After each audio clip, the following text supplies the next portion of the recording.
I shouldn't have married an old hag like you. Younger women are definitely better. I'm embarrassed to be seen with a woman like you, an old lady. If only I could go back in time, I'd redo my life." These were the words spoken by my ex-husband, Paul, 10 years ago when we were still married.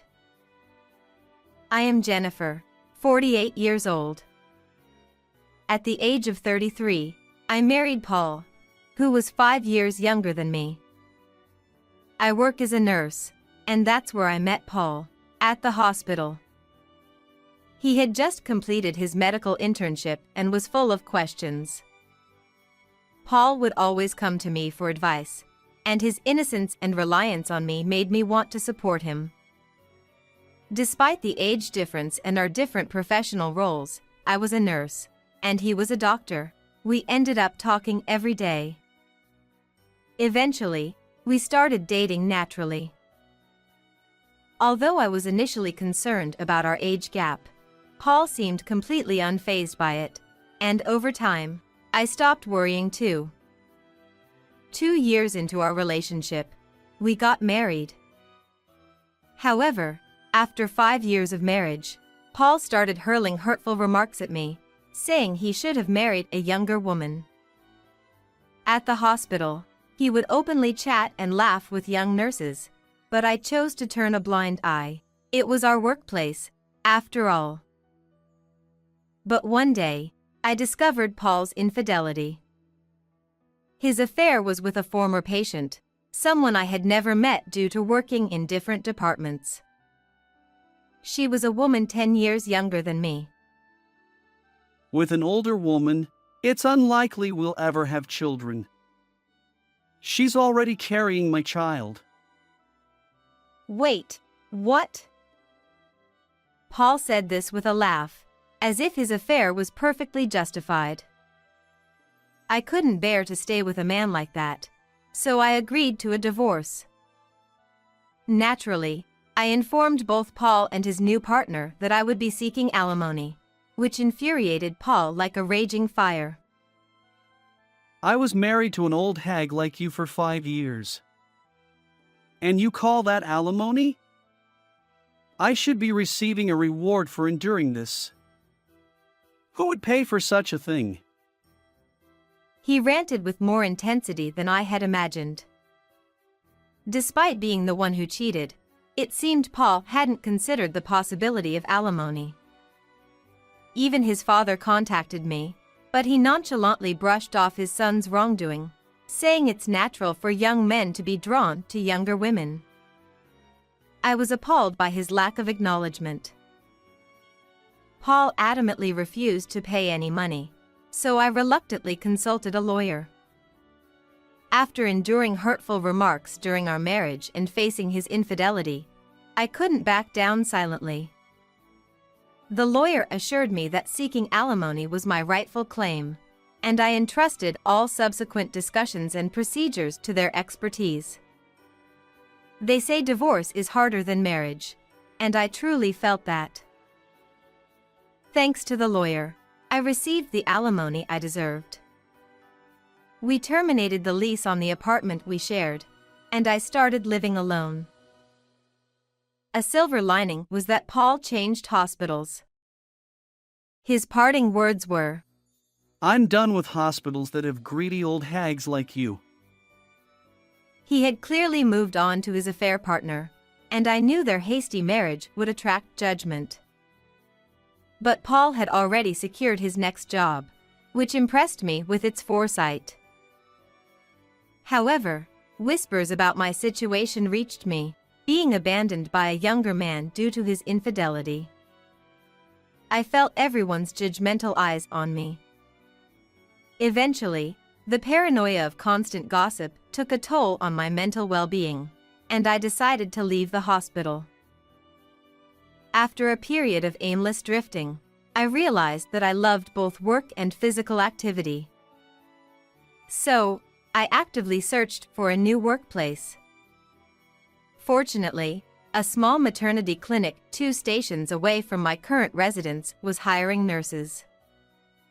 I interviewed and was immediately hired. Despite the minimal staff, both doctors and nurses, it felt like a welcoming and comfortable environment for patients. A fellow nurse said, "Jennifer, you're observant, and patients speak highly of you. The director is pleased to have you here." "Thank you." However, the calm days didn't last long. A pregnant woman who was referred from another hospital arrived, and when I heard her name, I thought, what? Her name was the same as Paul's affair partner. Considering the possibility of a common name, I confirmed. Her husband's name was Paul, and he was a doctor. Undoubtedly, he was my ex-husband. She had recently moved nearby, and her previous hospital recommended ours. Meeting her here was beyond unexpected. Now, what should I do? Revealing Paul's affair partner to others felt inappropriate. Days passed, and I remained unable to speak about it. One day, Paul and his wife came for a checkup. Huh? Paul widened his eyes when he saw my face. He probably hadn't expected to find me here. Honestly, I didn't want to encounter him again in a place like this. What are you doing here?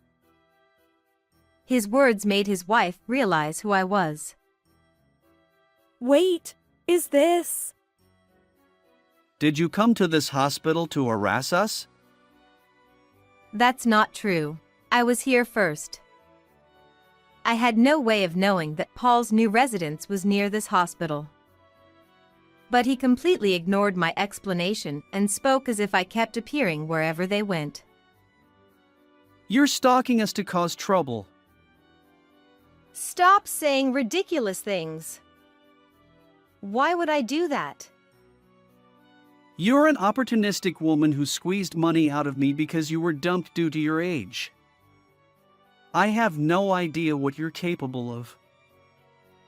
He shouted this in the examination room, and everyone around us learned about our relationship. Their judgmental stares made me feel uncomfortable, even though Paul was clearly in the wrong. I've been scared. Since coming here, I've felt like she is giving me mean looks. What if something happens to the baby? She intentionally teared up while saying this. We don't know what she might do, so keep her away from my wife. With that final blow, the attending physician urged me to leave the examination room. It wasn't that they doubted me, but it was the only way to defuse the situation. I understood that patients took priority. I didn't want to be there either. But I felt utterly miserable. And now that the details of my divorce, which I wanted to keep private, were known, I became increasingly aware of the judgmental glances around me. On top of that, Paul's wife kept coming here and bad-mouthing me. Even though everyone knew I wasn't at fault, she was a patient. Moreover, she was carrying an important pregnancy. Balancing the need to avoid upsetting her and respecting her privacy left everyone speechless. Staying in this environment until her delivery, which was still over 6 months away, seemed unbearable. Despite it being a good workplace, I submitted my resignation to the hospital. It's unfortunate, but it can't be helped. The director's expression hinted at relief. I hadn't done anything wrong, yet I wondered why I had to endure such treatment. Exhausted by everything, I couldn't bring myself to search for another hospital job, so I returned to my parents' home. My parents welcomed me without saying much. For a while, I couldn't bring myself to do anything, but I felt guilty just staying at home without contributing. So, I decided to take a part-time job at a nearby supermarket. It was my first time working outside of a hospital, and it felt refreshing, a change of pace. Although I loved being a nurse and found it fulfilling, the weight of responsibility in a workplace where lives were at stake was immense. I never had a day off from being vigilant. Living away from that environment was good for my mental well-being. I wanted to avoid burdening my parents, so I tried to manage on my own. Looking back, I wished I had returned home sooner. Around 3 years later, while still living with my parents, I received an offer to become a full-time employee at the supermarket. They recognized my hard work, and I was genuinely happy to accept the position. Then, for years after that, I was approached with a matchmaking proposal. Would you be interested in meeting someone for an arranged marriage? Excuse me? We have a suitable match for you. The person who brought up the topic was the head of the main store. I was 45 years old at the time and had no intention of remarrying, so I politely declined. However, the manager insisted. The potential partner was also 47 years old, divorced like me, and the reason for their divorce was infidelity, similar to my situation. It seemed to have happened about 20 years ago. Despite my initial refusal, I ended up agreeing to the arranged meeting. Since we were both older, we decided to meet directly without intermediaries. When I arrived at the designated restaurant, matchmaking partner was already there. As I entered the room, he suddenly stood up and knocked over his chair. Oh! His face turned bright red. I couldn't help but laugh. It felt like something out of a novel. I'm Edward. Thank you for coming today. Nice to meet you. I'm Jennifer. Perhaps due to the initial accident, we quickly became comfortable with each other. I learned that Edward had visited our supermarket during a business trip and had fallen for me at first sight. He had convinced the department manager to arrange this meeting. Interestingly, the department manager turned out to be Edward's senior from university. I'd like to pursue a serious relationship if possible. I had come prepared to decline, but I found myself wanting to see him again. After 6 months of dating, we decided to get married. My parents liked Edward's personality, and they were genuinely happy for us. Our life together, filled with Edward's care and consideration, was truly blissful. Since we were both older, we didn't plan to have children from the start. But when I turned 48, my health took an unexpected turn. I wasn't feeling unwell. I was pregnant. I never imagined I'd be pregnant at this age, and I certainly didn't think my discomfort was morning sickness. I suspect Edward felt the same way. When I said, "It looks like pregnant," Edward responded naturally. That's wonderful. So, who's pregnant? Do I know the person? I replied, "Yeah, I think you know her very well. She's right in front of you." Edward looked bewildered and stared at my belly. Huh? I continued, "I'm the one who's pregnant." He remained silent for a moment. I thought, well, of course he'd react this way. His gaze shifted back to my stomach. Our baby. I nodded, and his eyes widened even more. It must have been unexpected, and panic likely filled his mind. I felt the same way. Wait, so you mean we'll be parents? Yeah, it seems that way. Really? Yes. He exclaimed. Wow! a voice I'd never heard before, as he hugged me tightly. Unbelievable! It's a miracle! I asked, "Is it okay if I go through with it?" While I had never considered not having the baby, my age was a factor. Thinking about the future made me anxious. Even at the hospital, they asked, "What will you do?" I understood that advanced maternal age carried risks for both mother and child. Not everyone would agree with our decision. People might question how old we'd be when our child turned 20. The uncertainty of parenting at this age also worried me. Still, I couldn't bear the thought of ending a life that had taken root. What are you saying? Of course it's natural. His immediate response made me happy. I believed it reflected Edward's genuine feelings. However, after a while, he started worrying about my health. Even for a man like Edward, I could imagine the potential challenges. We discussed it thoroughly, and our desire to have the baby remained unchanged.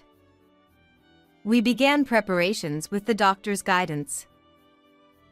Both our parents were surprised and concerned, but they were genuinely thrilled. And so, it was decided that I would give birth at a well-equipped, large hospital. The obstetrician was a very caring and competent doctor, which was reassuring. On one of the prenatal checkup days, not only the obstetrician but also an internal medicine doctor came for an extra precaution. Edward was supposed to be there too, but unfortunately, he had urgent work and couldn't make it. So, I entered the examination room alone. To my surprise, there was my ex-husband, Paul. Honestly, encountering him again in such a place felt unbelievable. Huh? Seriously? You're a 48-year-old pregnant woman? It's impossible to give birth at your age. He burst out laughing. The obstetrician and the nurse present both had puzzled expressions, but Paul paid no attention. "You have no right to say such things." I'm just concerned. A grandma getting pregnant? It's gross. Is that how you treat patients? Even without the anxiety that pregnant women already face, spewing such hurtful words is unbelievable. And you call yourself a doctor? What are you acting all high and mighty for? Besides, this hospital mostly caters to celebrities. Do you even realize that? It'd be better for you to leave before embarrassing yourself. Doctor! I'll leave without being told. Giving birth in a hospital where doctors like you work? No way. Yeah, just go. Doctor, this lady is the wife of the Taylor Group's significant donor's son's wife. To be precise. Huh? You might not know her since you're new here. This can't be true. But she's my... We're complete strangers. Nevertheless, your recent remarks were way out of line. As Mrs. Taylor said, it's hard to believe a doctor would say such things. Well, Edward walked in just as Paul turned pale. Sorry for being late. My wife was... The tension in the room was palpable. Edward seemed to sense something, observing my angry expression, Paul's pale face, and the overall atmosphere. What's wrong? I was told by this doctor, Paul, that it's disgusting to give birth at 48. What? Hearing those words, Edward's expression changed instantly. And when I said Paul, He probably realized that this man was my ex-husband Paul. I had told him about my previous marriage, and he knew Paul's name and profession. You're Paul, right? You insulted my wife? No, that. How can you insult a patient like that? What kind of hospital is this? I can't trust this hospital with my precious wife and unborn child. As Paul finished speaking, the nurse who had left earlier came back with the director. Mr. Taylor! I heard there was some rudeness, but... Director. Director, I thought this was a reliable hospital because my father recommended it, but I didn't know they had a doctor like this. It seems I chose the wrong hospital. I'm very sorry. No, that's not true. This man is not our doctor. Huh? I just fired him. Director, what are you? I didn't know he was such a person. I just let him in because a friend asked me to. We don't need a doctor who spits out such insults. He will never appear in front of Mr. Taylor again. Hey, Director.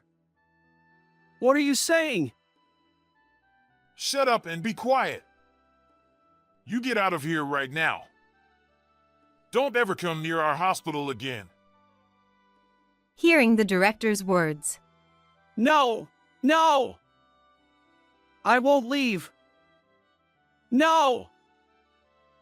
the obstetrician who was there dragged Paul out of the hallway. The director apologized so pitifully that we regained our composure and sat back down.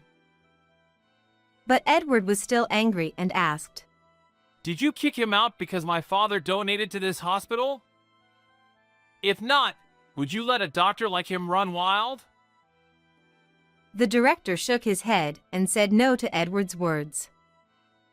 Actually, Paul had only been at this hospital for a week. Paul's father was the director's classmate, and they had a reunion the other day, and he asked him to hire his son. He had no idea he was such a person, and he looked truly sorry. Not all the doctors at this hospital were like Paul. The obstetrician in charge was a very good doctor. If Paul wasn't there, I would want to give birth here, I said, and Edward agreed.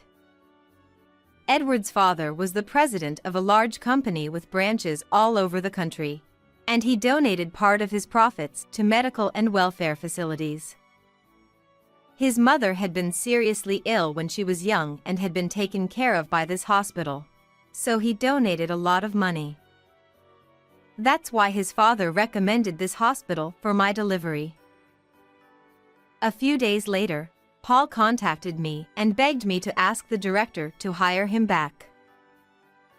If you ask for him, maybe he'll reconsider. He had often offended patients with his arrogant attitude and had been hopping from one hospital to another. I couldn't believe he kept making the same mistakes. His father had told him that if he got fired again, he would have no future. But I couldn't help wondering if his father's leniency had made him such a man. Edward was next to me when Paul called. He snatched the phone from me and yelled at Paul, threatening to report him to the police for harassment if he ever contacted me or came near me again. He must have been scared, because he never called again. Sometime later, I stopped by a convenience store on my way back from the hospital and saw Paul working there. Apparently, no hospital would hire him anymore. He was crying his eyes out, saying that his wife and child had left him. But I felt no sympathy for him. I just decided to avoid that convenience store. The following year, I gave birth to a healthy baby girl. She was so adorable. I vowed to raise her with love and responsibility, no matter what. But Edward was smitten with her from the moment she was born. He seemed to be a very sweet father, so I had to be careful. How did you like this story? Please subscribe to our channel. See you in the next video. Grandma, give me money. A sudden phone call from my 4-year-old granddaughter. My little sister isn't moving, so I want to take her to the hospital. I couldn't believe my ears. With my granddaughter's tearful voice causing an odd sense of foreboding, I hurriedly made my way to her house. Upon arrival, I found a scene of chaos, garbage, food remnants, and a foul odor permeated the room. And there, lying face down and unresponsive, was my 2-year-old granddaughter. The horrifying sight left me trembling uncontrollably. I am Nancy Smith, 58 years old. After losing my husband early, I've been living alone in New York. My only son, Michael, is already independent and has 2 daughters with his wife, Samantha, a 4-year-old and a 2-year-old. For me, the greatest joy comes from my grandchildren. Their house is about a 30-minute drive from mine, but since I don't have a driver's license, taking the train takes more than twice that time. Despite this, I eagerly await their visits, as they always come to see me from their side. However, there's one thing that bothers me.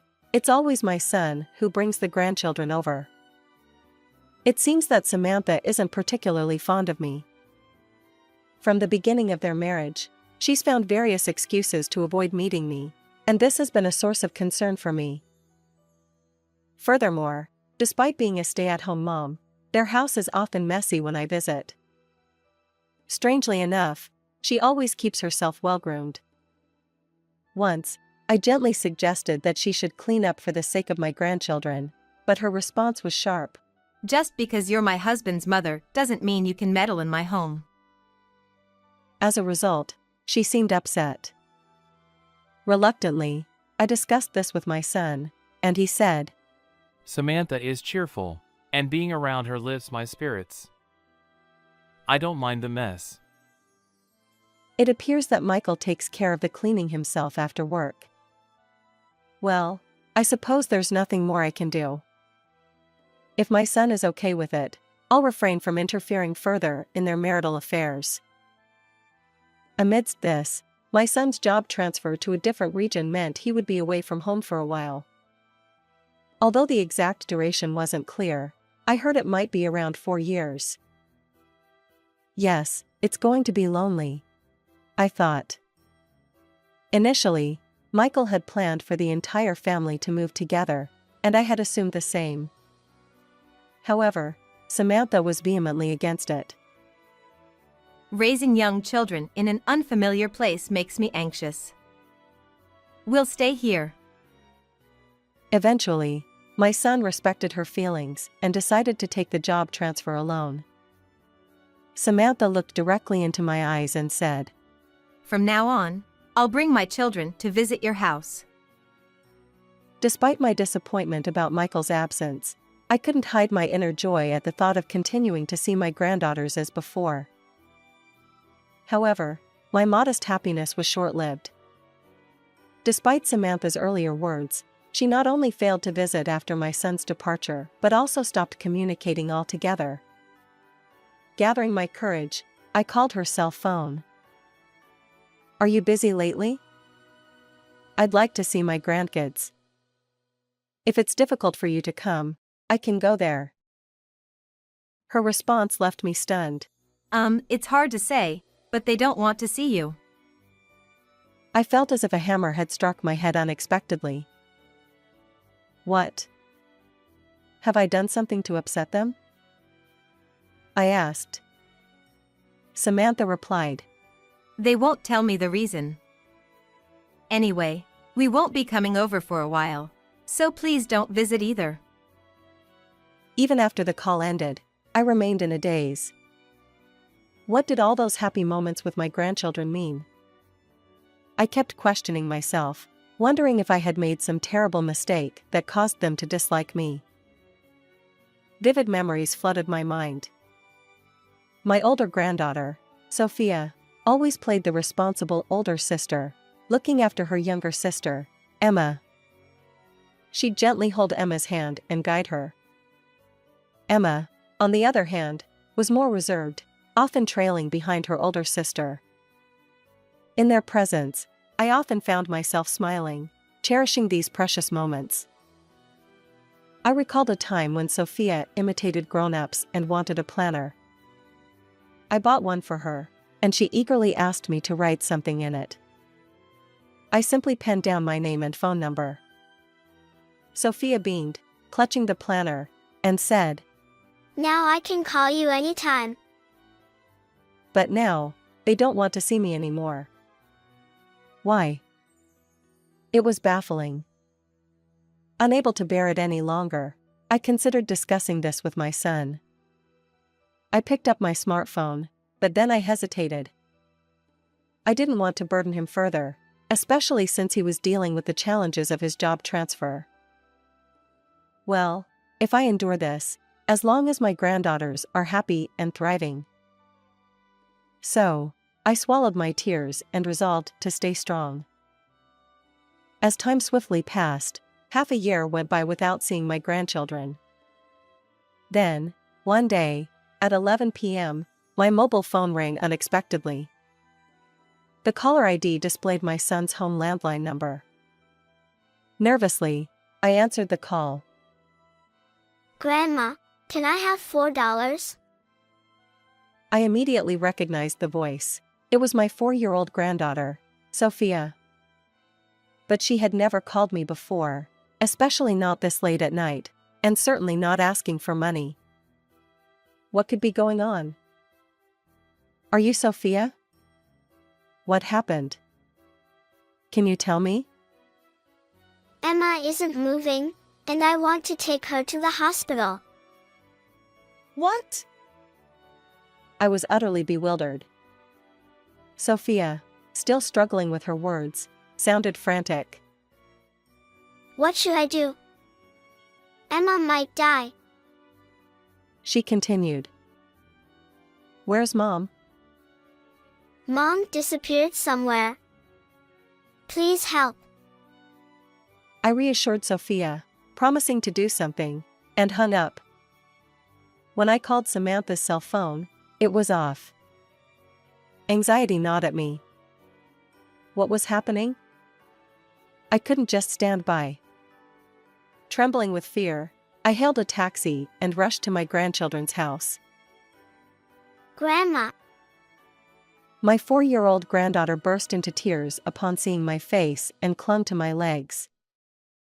Her frail body looked emaciated, and her clothes were tattered. The room was strewn with remnants of clothing and something that had been eaten, and an unpleasant odor hung in the air.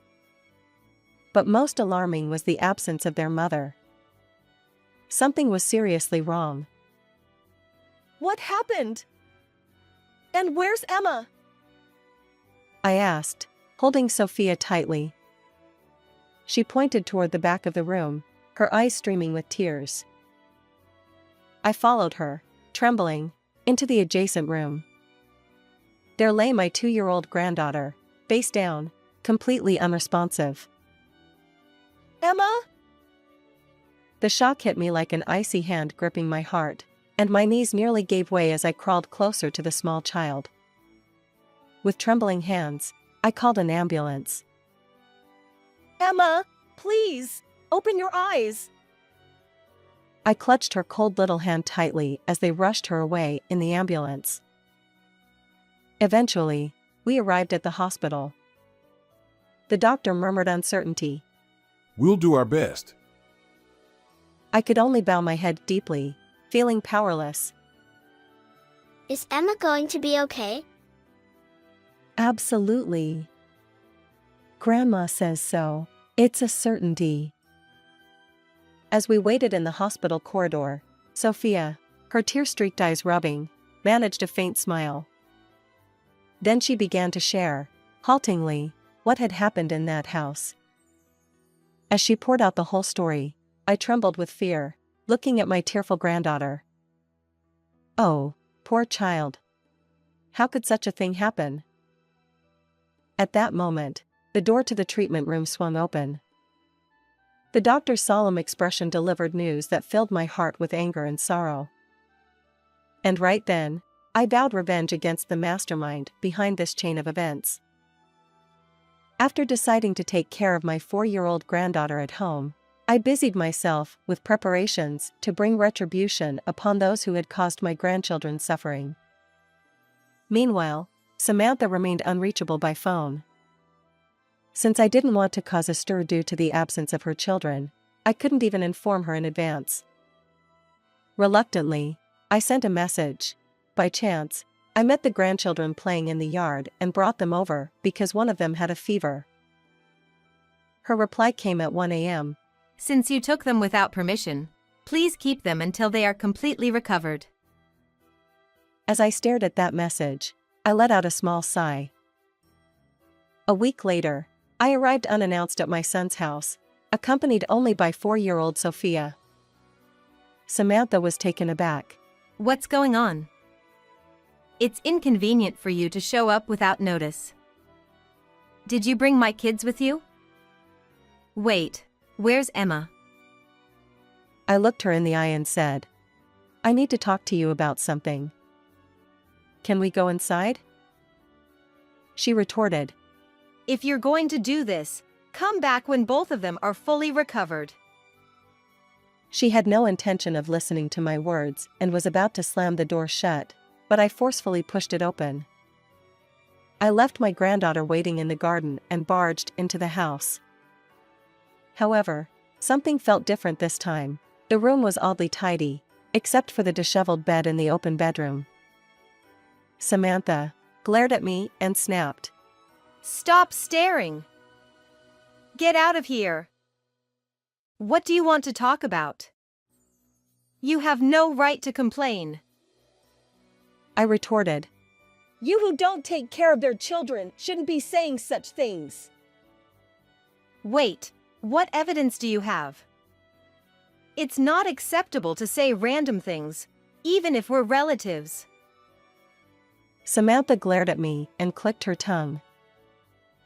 I learned it all from little Sophia. Apparently, you sometimes don't prepare food and stay away from home for days. Samantha's face twitched momentarily as she continued to glare at me. On that fateful day when little Emma was carried into the hospital, the story I heard from Sophia was truly horrifying.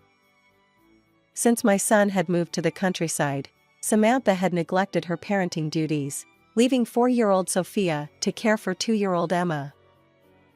Occasionally, an unfamiliar man would visit the house, and they were often chased away. The 2 young sisters were enduring the worst kind of life. I've heard that you threatened your children that if they ever told Michael or anyone close about this, you'd withhold their meals. Can you honestly claim you did nothing? Amidst this dire situation, the 2-year-old granddaughter grew weaker day by day until she could no longer move. Ignoring Emma completely, Samantha dressed flamboyantly and went out somewhere that day. Sophia thought. Surely Grandma will do something. She relied on the phone number I had once written in her personal notebook. Despite being told that they didn't want to see me, I also know that was a lie. They are still 4 and 2 years old. What children say can't be relied on. Samantha looked up at the ceiling and let out a hearty laugh. Emma is currently hospitalized. Her attending physician pointed out that her extreme weight loss is concerning. Huh? The hospital's perspective was that they hadn't been adequately fed by their parents for a long time. So, with a solemn expression, the doctor came over to me in the waiting room. Samantha, you are cheating, aren't you? Look at this. I confronted Samantha, thrusting several photos at her. In those pictures, she was getting cozy with a blonde muscular man who seemed to work for a dating club for women. Who took these photos? As she trembled, she picked up each piece of evidence. And then, My son Michael stepped forward. It's me. Indeed, the person who appeared in front of us was none other than my son, Michael. On the day I returned from the hospital, I immediately contacted my son, who was working away from home. Furious, he managed to take time off work and promptly returned home to confront the situation. In secret, we had been investigating whether Samantha was up to any mischief. My son, Michael, revealed, I've been tailing you all this time. It was easy to take photos because you were openly hugging your lover in broad daylight. Samantha stammered. Wait, this can't be true. I had no idea you were back in New York. I retorted. You really underestimated us. Michael was confined to the countryside, and I don't have a driver's license. So did you think our mobility was limited? But then my son delivered the final blow. Unfortunately for you, we're fully aware of everything you've been up to. At that moment, Samantha's bravado vanished, replaced by fear as she faced my usually gentle son's fierce determination. However, that's just the beginning. I still have plenty more to say. The reason you didn't accompany Michael on his rural assignment was simply because you didn't want to be away from your lover. I accused her. She stammered. Well, you see. And this time, the unusually tidy room? Clearly, you had the man over. Look at this. It tells the whole story. The comforter had fallen to the floor, and the sheets were terribly disheveled. When I pointed to the trash can by the bedside, she averted her gaze. My son, Michael, chimed in. That man has already confessed, so you might as well give up. What? What do you mean? She seemed taken aback. Apparently, just minutes before our unexpected arrival, she had been enjoying herself with her lover in her home. The man, caught off guard by our sudden appearance, had leaped out of the window stark naked, only to be apprehended by my son. And there he was, willingly exposing their affair. I heard it from that guy. I married my husband just for his money. That's your favorite phrase, isn't it? No, it's not like that. I love only you.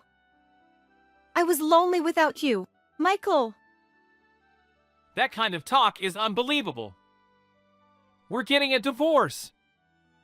And I'll be seeking alimony, so brace yourself. Please, not that. I have debts.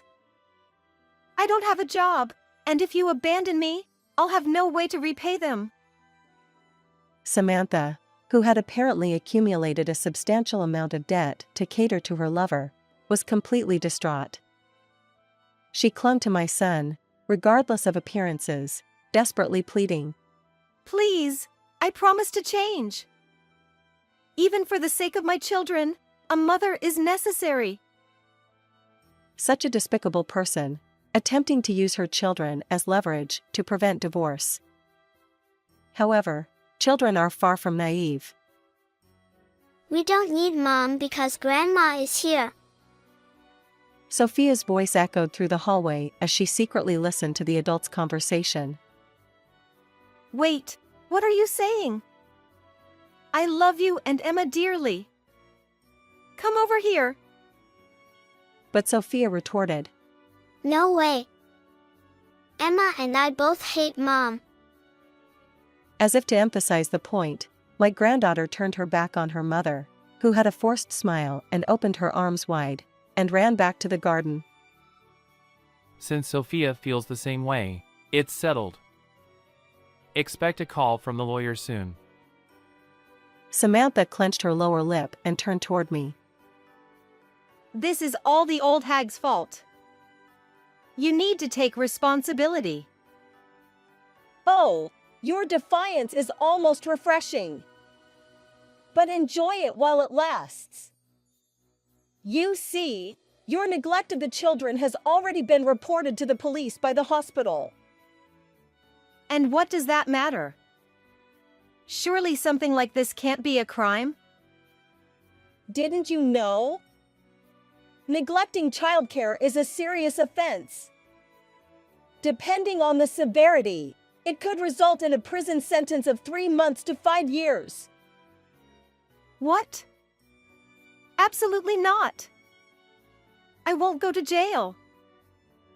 She turned pale, clutching her head, and began to panic on her own. Yeah, that guy? He seems to think of you as nothing more than a human ATM. Apparently, he's got a real girlfriend waiting for him. That's a lie. Why did I devote myself to him? He's planning to move abroad with the other woman. He might be in the skies soon. As my son looked pointedly upward, Samantha's eyes welled up, and she sniffled. And by the way, when I told your parents, they said we're cutting off our daughter. We don't want to see her face ever again, so tell her that. Even though they're my own parents, how cruel. Well, you're one to talk. Your actions have been far worse towards Sophia and Emma. My raised voice made Samantha flinch, and eventually, she broke down in tears, her eyes reddening. I'm so sorry. Please help me. I have no one else to turn to. You neglected your young daughters, yet you expect forgiveness for yourself? That's audacity. Samantha stuttered. Having no words to say, she finally collapsed in front of us. However, my son, who had been working hard away from home for the sake of the family, and the resilient 4-year-old Sophia, who endured her mother's mistreatment, weighed heavily on my mind. And even now, with my 2-year-old grandchild teetering on the edge of life, I couldn't bear it. Never show your face in front of us again. And remember this, neither I nor my grandchildren will ever forgive you. We, my son and I, escorted the sobbing Samantha out of the house. Subsequently, Michael and Samantha's divorce was finalized, and custody of my grandchildren went to my son. Michael demanded $20,000 in alimony from Samantha, along with a monthly child support of $400 for their 2 children. Samantha is currently undergoing police questioning due to neglecting childcare, and she appears worn out and pale. Even if the legal proceedings conclude, Samantha faces a challenging future with substantial debts and financial obligations. Additionally, my son sought $15,000 in alimony from Samantha's lover, who promptly paid up to avoid further trouble. Miraculously, Emma has recovered and was recently discharged from the hospital. My son's transfer to the New York headquarters led to all 3 of them moving into my home. Watching my adorable grandchildren grow every day, I feel incredibly happy. How did you find this story? Don't forget to subscribe to the channel. Until next time in the next video. Regardless of what you say, I'm getting a divorce. The luggage was sent yesterday, so it should arrive today or tomorrow. I'll be living with my affair partner. Is 5 cents sufficient as compensation? Affair partner. Does that mean you were cheating? That's what I'm saying. So please leave. Well, I'm okay with it, but Huh? the luggage my husband sent to our home keeps arriving.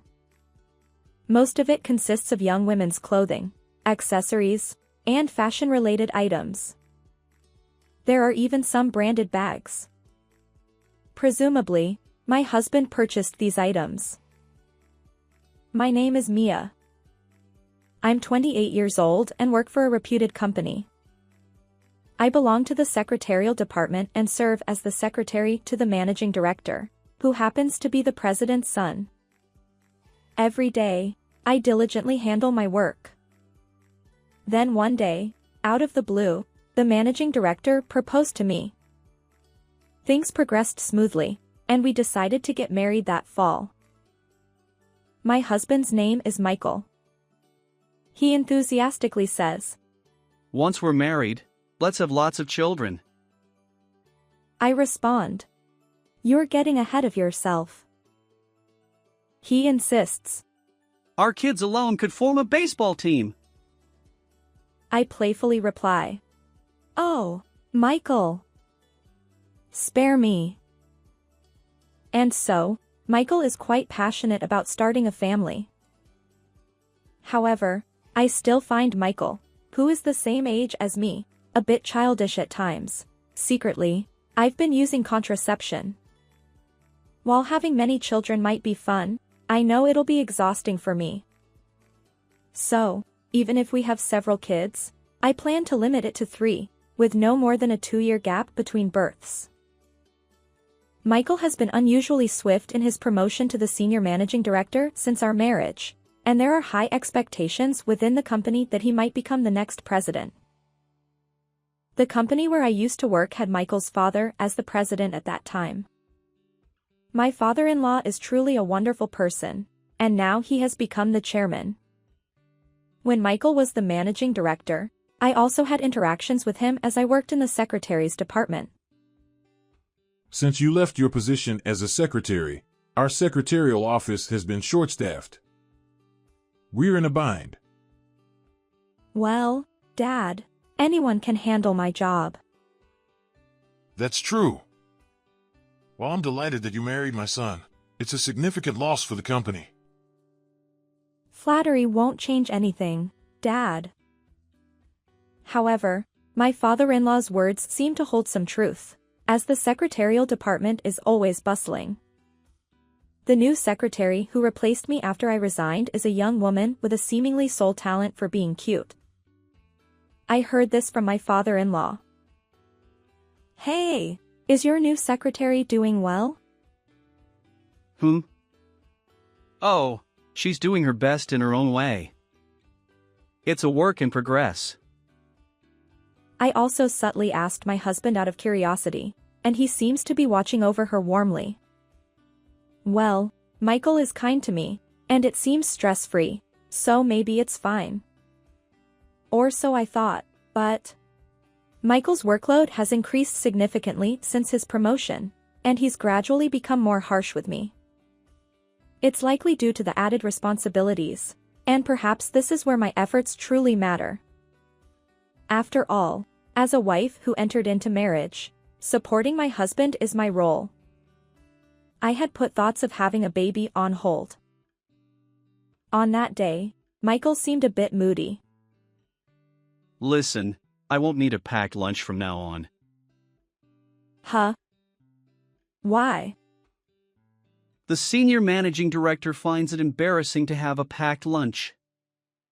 I'll be eating out with colleagues from now on. I see. Understood. What's the problem?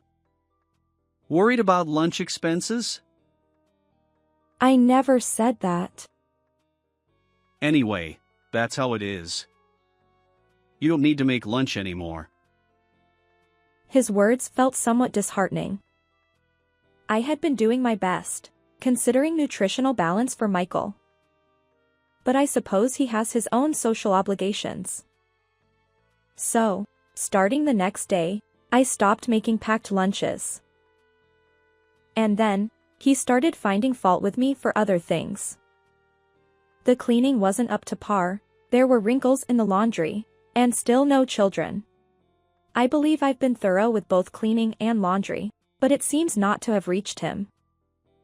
I often wondered what could be the cause of Michael's irritation, but no matter how much I thought, I couldn't pinpoint anything. Perhaps there's something I'm not aware of. Days of inner turmoil continued. I even consulted my mother-in-law. Like my father-in-law, she treats me well. So, what's the consultation about? Is something wrong? Well, Michael seems a bit off lately, and I can't figure out why. I see.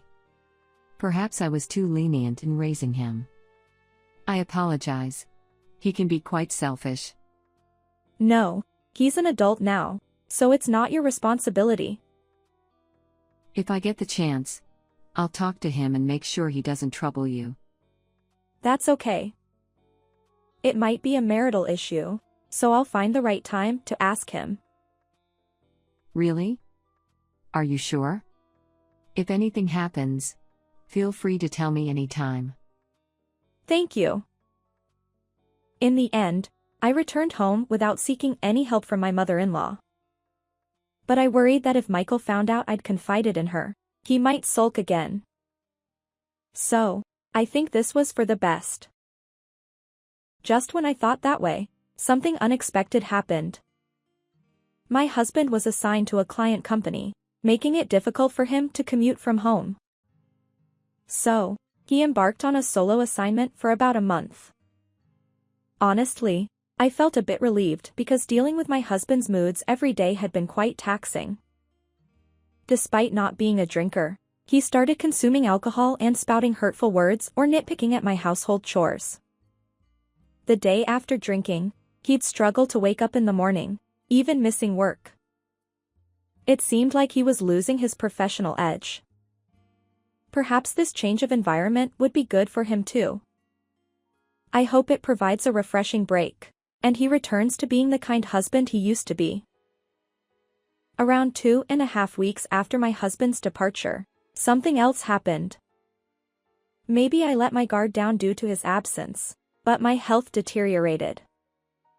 Feeling feverish, I visited my regular doctor.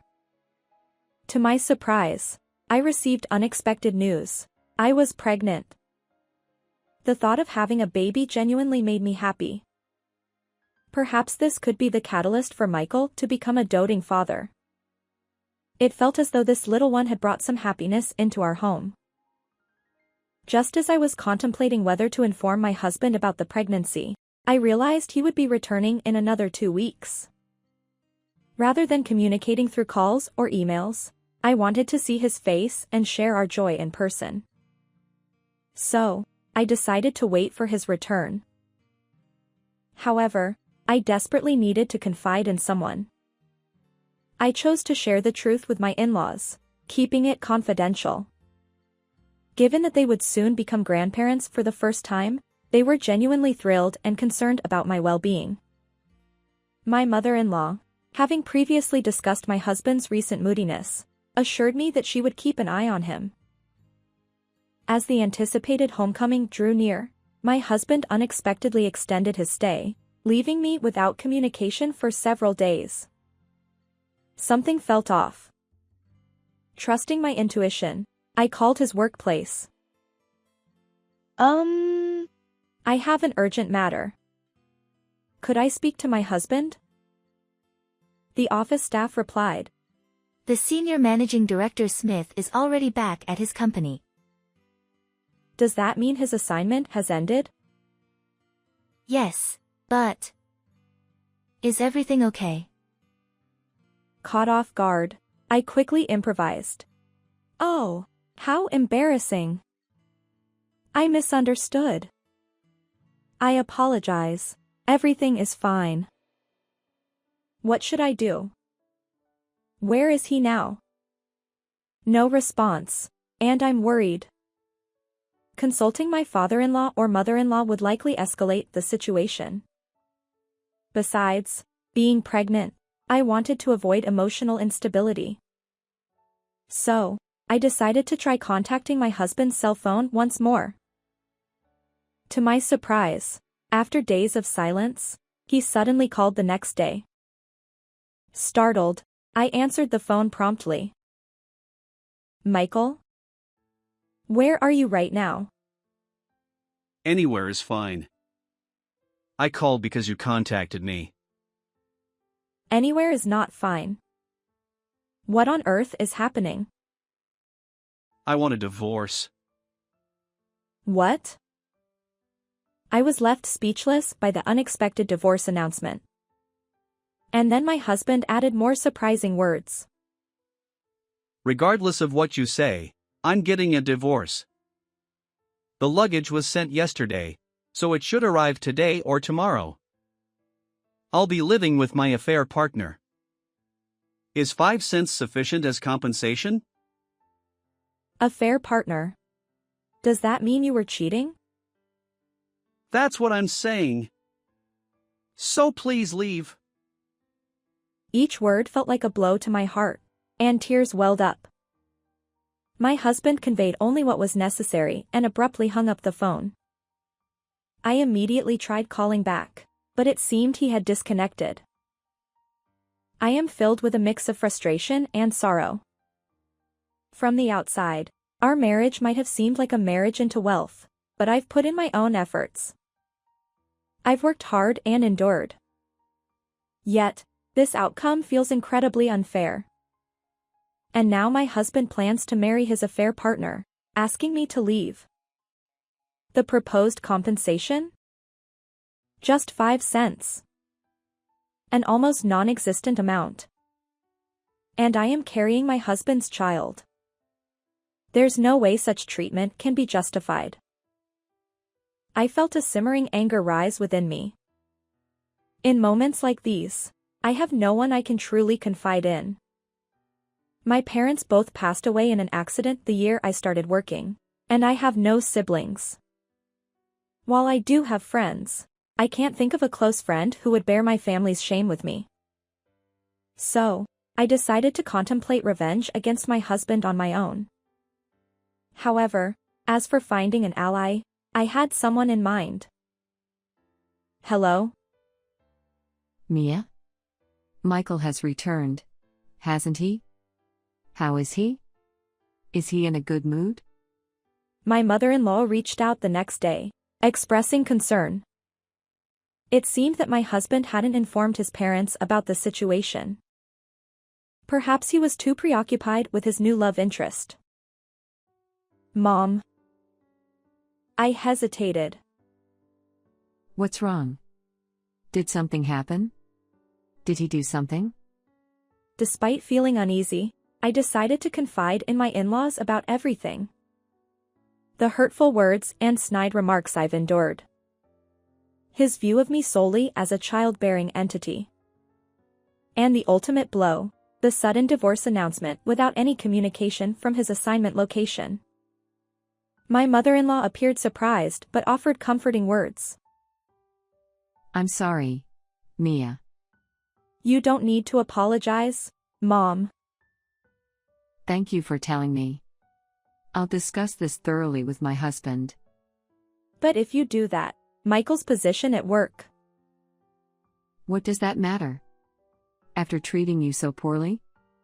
My tears welled up in response to my mother-in-law's kindness. As I sobbed into the phone, she gently reassured me. Mia, your well-being is our utmost priority, both for my husband and me. But Michael's parents are yours. Doing something so cruel, whether as a son or a parent, is unacceptable. Mia, please focus on having a healthy, happy baby. But knowingly having a child while going through a divorce. Trust us on this. Lean on us. It seemed my mother-in-law had a plan. Given that I had no one else to turn to practically, I decided to follow her advice. The packages my husband sent to our home kept arriving. Most of them contained young women's clothing, accessories, and fashion-related items. There were even branded bags. Presumably, my husband had purchased these items. The influx of packages made our home feel cramped. Curious about the situation, my mother-in-law visited and was surprised. Despite my initial reluctance to rely on my in-laws without informing my husband, I decided that since I was pregnant and would only stay briefly, it was acceptable to seek their help. According to what I heard from my in-laws, my husband hasn't contacted them or shown up at work. He's apparently using up his paid leave days. My father-in-law is furious that his son isn't communicating. As a professional and as a human being, he's a disgrace. Dad, please don't scold him without hearing the whole story. But what he's doing isn't morally acceptable. That's true. I never thought he'd be like this. And so, I decided to put into action the secret plan my in-laws had shared with me. One day, I contacted my husband, saying I had an important matter to discuss about the divorce. Falling right into the trap, he called me back with a blocked number. Well, have you submitted the divorce papers I sent?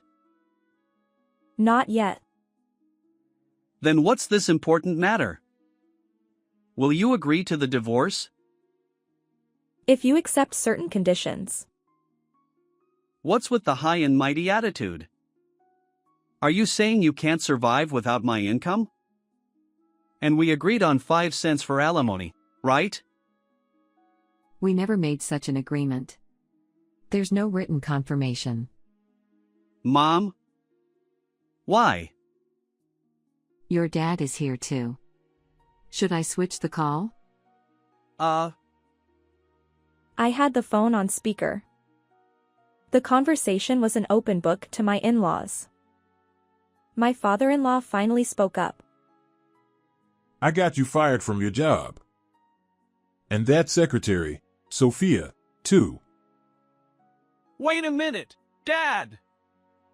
You can't just spring this on me. Mia had something even worse suddenly dropped on her. This is nothing. You don't have to go that far.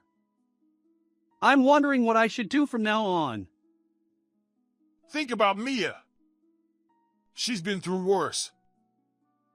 Despite feeling embarrassed by my husband's confusion, I interjected.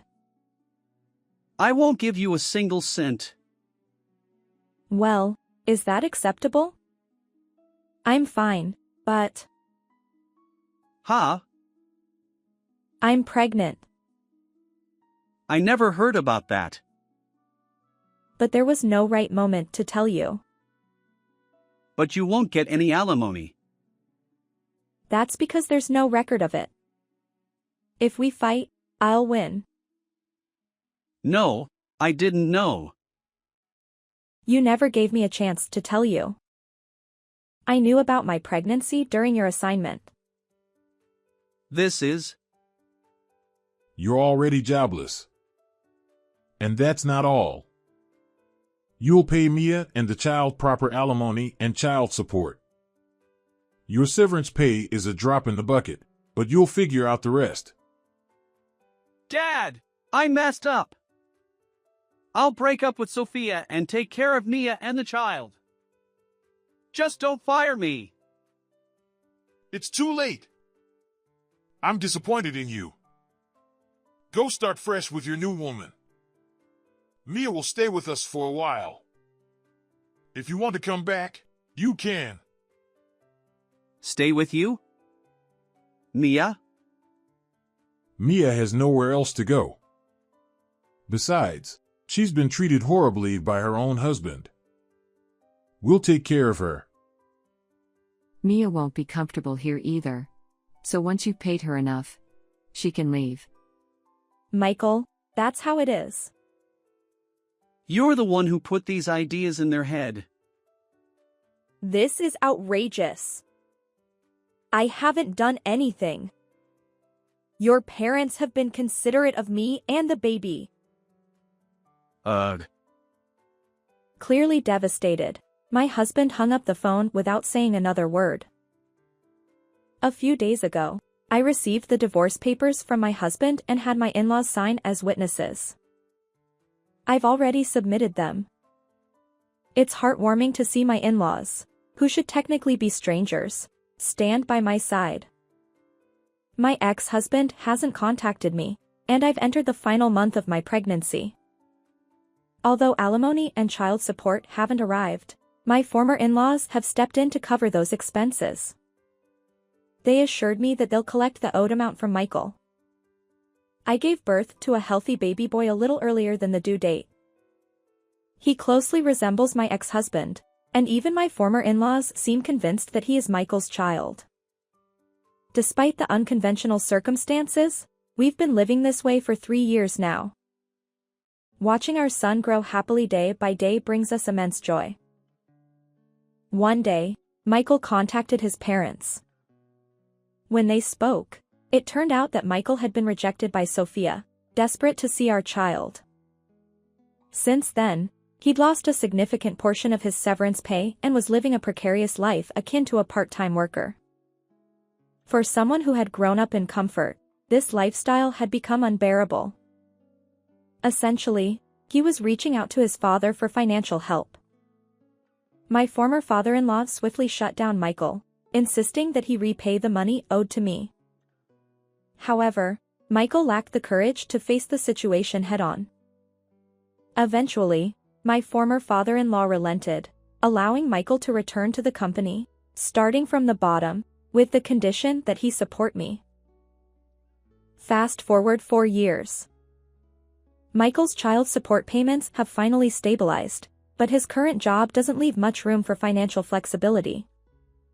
He works during the day and takes on night shifts. Interestingly, my former in-laws and I have legally adopted each other, making my son their official grandchild. In exchange, they've effectively severed the parent-child relationship with Michael, although it doesn't alter the official records. My parents are overjoyed, and next year, when our son enters first grade, they're enthusiastically choosing school supplies such as shoes, bags, and notebooks. Once our son starts school, I plan to actively seek employment and contribute to society. I can't rely on my parents forever. Besides, I feel more suited to working outside the home than being a stay-at-home mom. While I might still lean on my parents a little, I'm determined to live as a single mother with my son. I will never let my son become like my ex-husband, who was a scoundrel. That's how strongly I feel. How did you find this story? Don't forget to subscribe to the channel. Until next time in our next video.